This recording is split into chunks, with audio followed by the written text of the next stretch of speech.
The turmoil of the housing market over the last few years has led to plenty of opportunities for bargain hunters. One risky option is to explore housing auctions, but there are more ways than that to score a deal. Joining us to talk about it is Eldad Moraru of Long & Foster. Good to have you again. You've said that housing auctions are quite an experience to go to. They are something very different for a lot of people, but not necessarily the place to find a bargain. Could you explain? Right. So we talked about this last time I was here. If you missed it, I got the entire interview on my blog at eldadmoraru.com. But to recap, typically people get carried away, and what seems like an amazing bargain usually gets bid up to at least fair market value, oftentimes well above. So rarely a good opportunity for bargains. And it also makes things tricky with housing inspections and making sure that you're buying a property in good condition. A lot of it's as is, and you only have a couple of hours for you and whoever else is your legal / home repair team to go in there and check the whole thing out. Right, 2 hours before. Well, it's always a little bit different, but you get one quick opportunity to run through the house right before the auction, decide what needs to be done, and is this really a house worth pursuing? So there's a lot of risk. There's obviously some upside to going that route, but there's definitely a lot of risk, probably too much risk for most people that they would not be interested in doing something like that. So how what's another way to get a bargain in this market? So people over the last couple of years have been going after the foreclosure and short sale market. Typically, it does not work for a lot of people. You do need to go in more often than not to make renovations, and most people just aren't equipped or have the stomach for that. And it is, again, risky. You need to know what you're doing.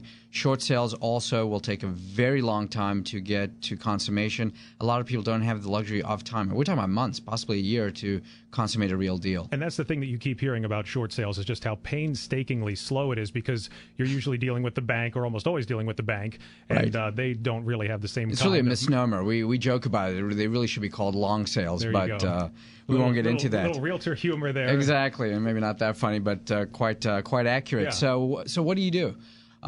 The truth of the matter is you got to look at every opportunity on a case-by-case basis.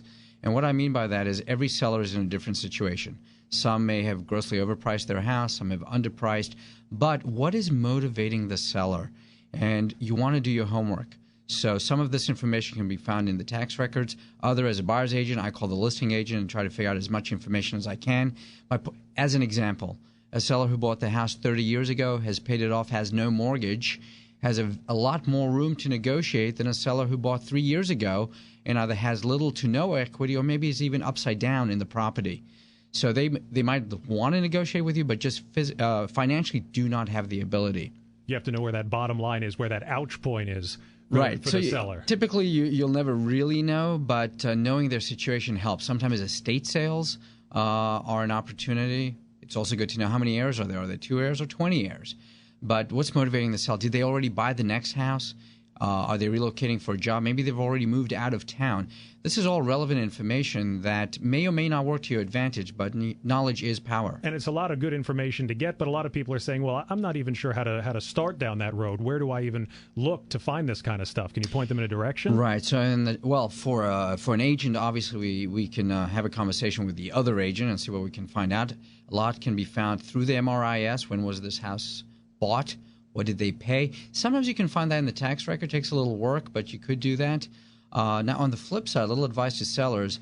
If you get these phone calls where, hey, would you accept an offer of X? Personally, what I always advise my sellers is, unless it's in writing, do not respond, because it's so easy to make a phone call and go fishing, so to speak. If a buyer is serious, you really need to look at the entire offer and see that at least they put in the time to put it in writing.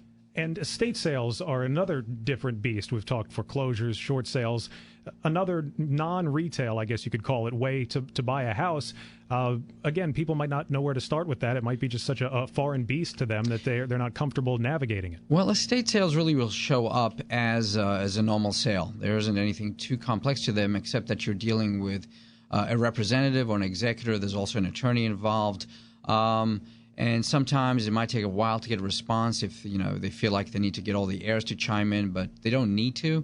So it does add one more layer, but it's not significant. So you should just treat it as a regular sale. And sometimes, like I said, it could be an opportunity. And as always, do your homework. There is money to be made out there. There's money to be saved out there. Eldad Moraru of Long & Foster.